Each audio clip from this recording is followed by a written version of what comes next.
Hey, welcome back to another video. This is again going to be about a little French word that doesn't make any sense when you first encounter it, but then make the most sense in the world once you know what it means.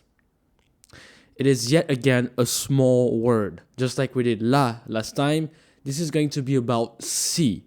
Just two letters, yet it's very annoying and very confusing. But you might be thinking, wait a minute.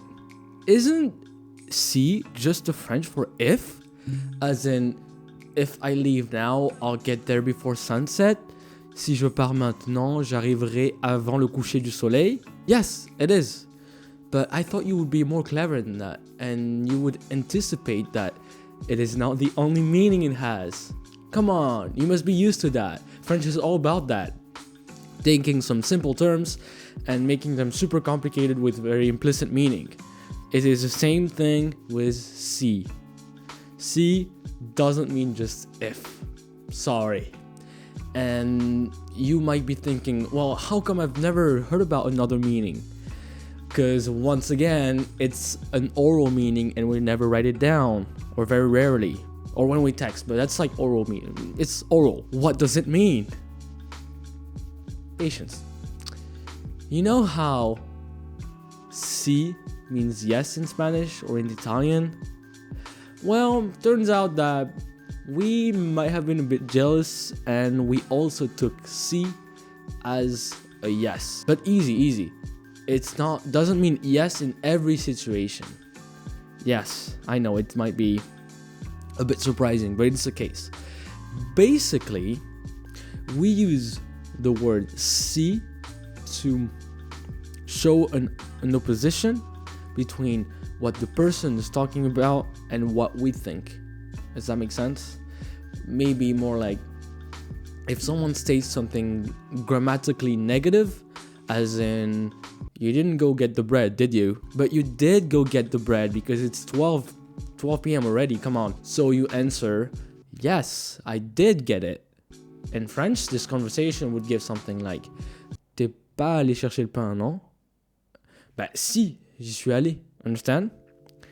We can always say, bah oui, j'y suis allé. But it doesn't convey the same meaning.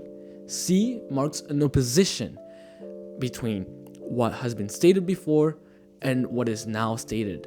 And it doesn't have to be in a conversation. It can just be with oneself. For example, if you're talking with someone and you think, I didn't think I had another wine bottle in my wine bar, so I was pretty disappointed, but as it turns out, yes, I did have another one.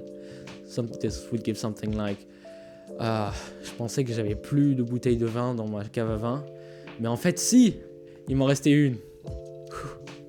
Close call. Basically, si is just to mark the change between something negative to something positive. The other way around, something positive to something negative, as in, after this, you still had one, right? No, I didn't. It was the last one. In French, I would give something like, mais il t'en restait une après ça. Non, plus rien. Il faut que j'aille en acheter. Do you understand? It is very particular. It is not important that you use it, but I would suggest that you try to use it because you will hear it and being more comfortable with it will help you understand better. And I know for a fact that when French learners encounter this for the first time, they get super confused because if and yes are two different things. Even if in Spanish and in Italian they use the same word, it is not the same idea. In French as well, si as in if and si as in yes are two completely different things. That's been it. I just want to add something. If you use it as an if in a hypothetical situation, do not use the conditional afterwards. Actually, a lot of people do this in French, even French natives. It is a mistake. You don't say something like si je serai, si j'aurai. We actually have something that we tell children that make them this mistake, or people that are illiterate. We tell them les si n'aiment pas les ré. The ifs don't like the ré because like a lot of conditional in French ends with ré. The correct way of saying this would be si j'avais 1 million d'euros, and then after that, you use the conditional. Je m'achèterai une maison sur la plage. Thank you for watching. If this was interesting for you and you haven't seen my first video about the term là already, go watch it now.